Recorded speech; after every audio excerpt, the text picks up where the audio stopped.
Press the bell icon on the YouTube app and never miss another update.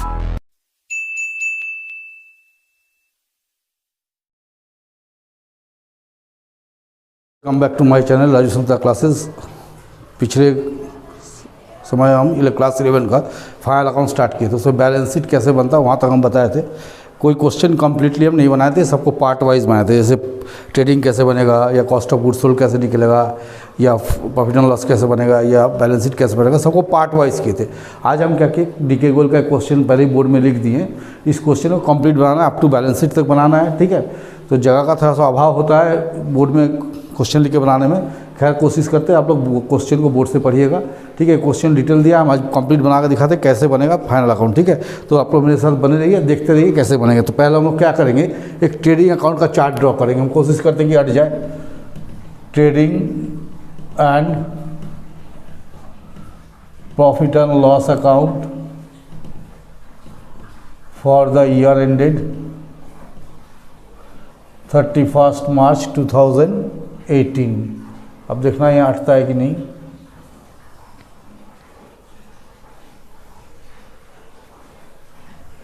ठीक है, तो चलिए सबसे पहले देखिए हम लोग क्या जानते हैं। ट्रेडिंग अकाउंट में सबसे पहला आइटम को हम लोग क्या लिखते हैं, ओपनिंग स्टॉक। तो देखिए क्वेश्चन दिया, from the following balance prepare the trading and profit and loss account for the year ending 31 March 18। Capital है, household expenses, sales, return out inward, return outward, purchase, cash at shop, bank overdraft, interest on overdraft. देखिए stock at commencement कितना दिया, 18,000, ठीक है। तो यहाँ ये हो गया डेबिट साइड, ये हो गया क्रेडिट साइड, ठीक है।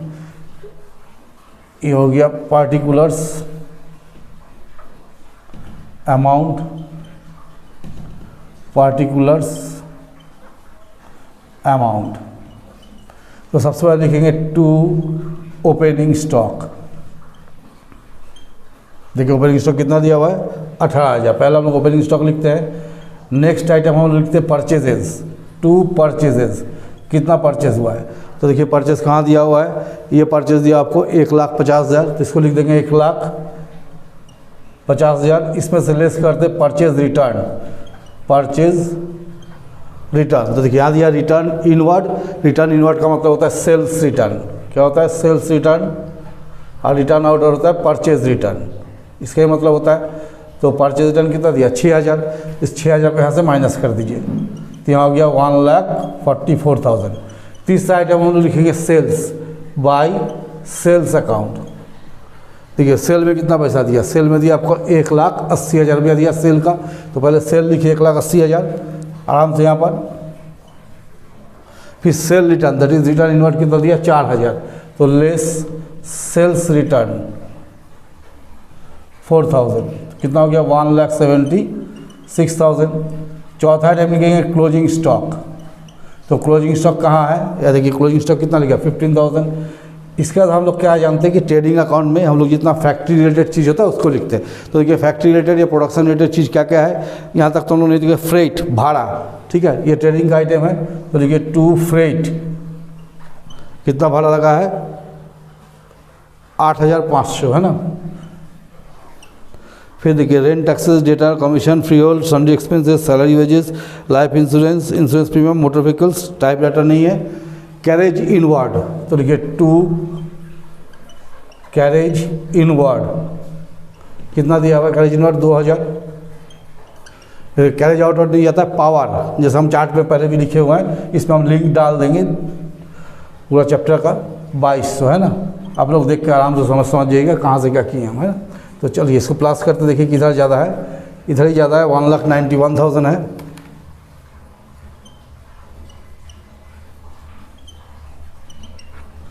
तो 1,91,000 से माइनस कीजिए।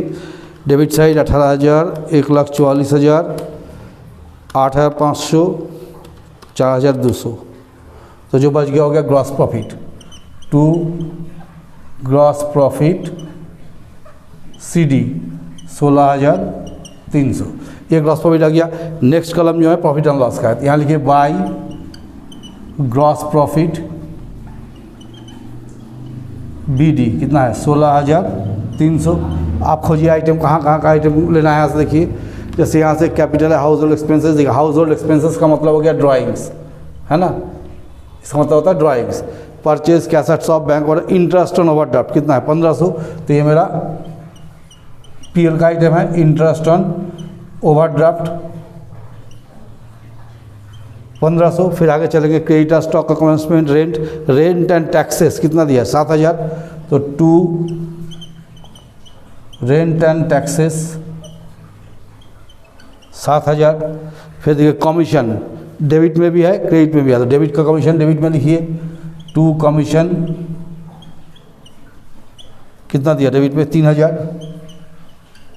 अब बाई कमीशन रिसिप्ट कितना है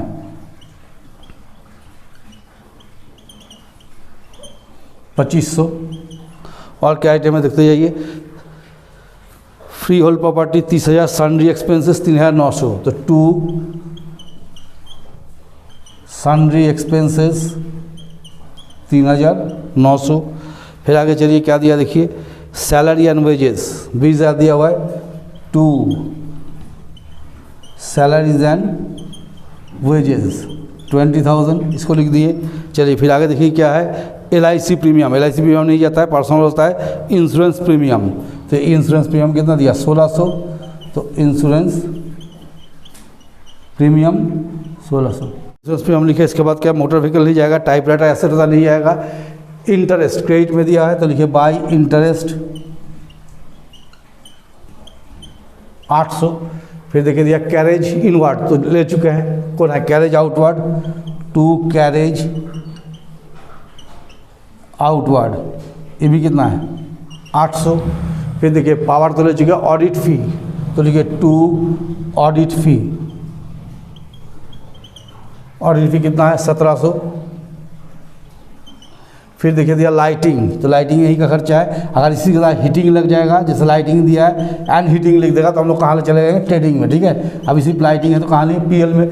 आप देखिए किधर ज़्यादा होगा, तो इसी साइड ज़्यादा है, देखिए इसी साइड ज़्यादा होगा क्योंकि 20,000 रुपये इधर दिया हुआ है। तो 1500, 7,000, 3,000, 3,900, 20,000, 1,600, 800, 1,700, 2,000 माइनस 16,300, 2500, 800। यहाँ थोड़ा सा आइटम हम गलत लिखे थे, 2500 की जगह 2200, 2200 की जगह 2500 लिखे थे, गड़बड़ आ रहा था। 1500, 7,000, 3,000, 3,900, 20,000, 1,600, 800, 1,700, 2,000।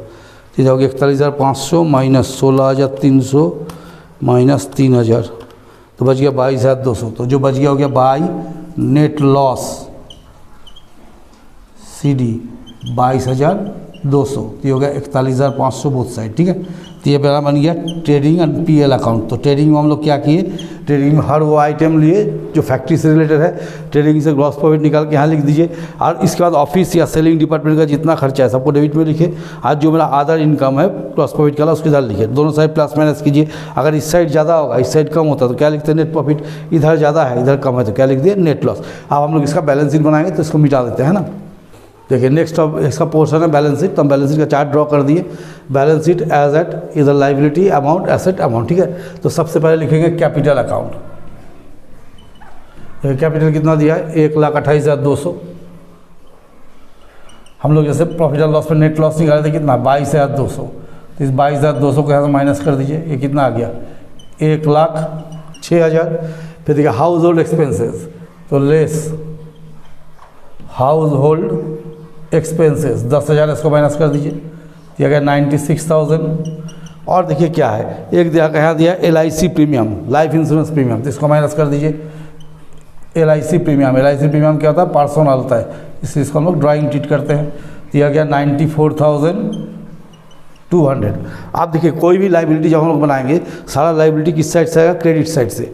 जो हम लोग ट्रेडिंग PL में ले लिए उसके अलावा जो क्रेडिट साइड बचा हुआ है वो मेरा लाइबिलिटीज़ है। तो क्या बचा हुआ है बैंक ओवरड्राफ्ट, तो इसको लिखिए बैंक ओवरड्राफ्ट कितना दिया हुआ है 15,000, इसको लिख देंगे हम लोग आराम से यहाँ पर, है ना। फिर हम लोग देखें क्रेडिटर्स कितना दिया 17,800।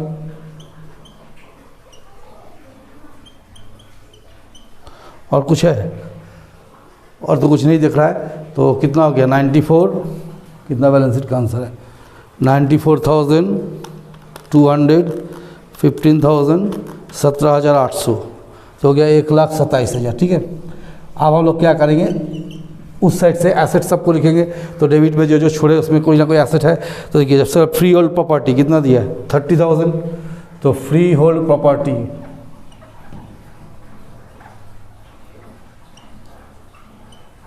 30,000। ठीक है, फ्री होल्ड प्रॉपर्टी के बाद और क्या है देखिए ऊपर में से देखते आइए, rent, purchase, cassettes of bank, interest, fixed asset पहले देख लेते हैं ना, डेटर्स, मोटर व्हीकल्स 39,800,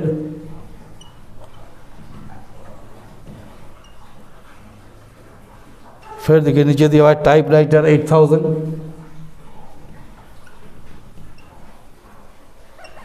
अब ऊपर से देखिए कैश एट शॉप,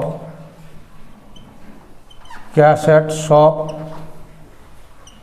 1,600। ठीक है, डेटर्स कितना दिया है 32,600,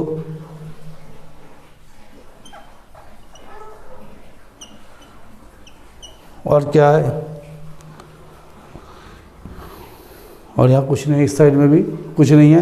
तो देखिए क्लोजिंग स्टॉक जो दिया है एक बार ट्रेडिंग में भी जाता है, एक बार बैलेंस शीट में एसेट साइड में हम लोग शो करते हैं। क्लोजिंग स्टॉक 15,000, तो आप जोड़ेंगे इसको कितना हो गया 30,000 plus 39,800 plus 8,000 plus 1,600 plus 32,600 plus 15,000, तो हो गया 1,27,000। ये इसका बैलेंस शीट दोनों साइड इक्वल हो गया। तो इसको कैसे पता चलेगा मेरा मिल गया, बैलेंस शीट का बोथ साइड क्या होना चाहिए, इक्वल हो जाना चाहिए। जैसे बैलेंस शीट का बोथ साइड इक्वल होगा पता चल जाएगा कि हम सही बनाए।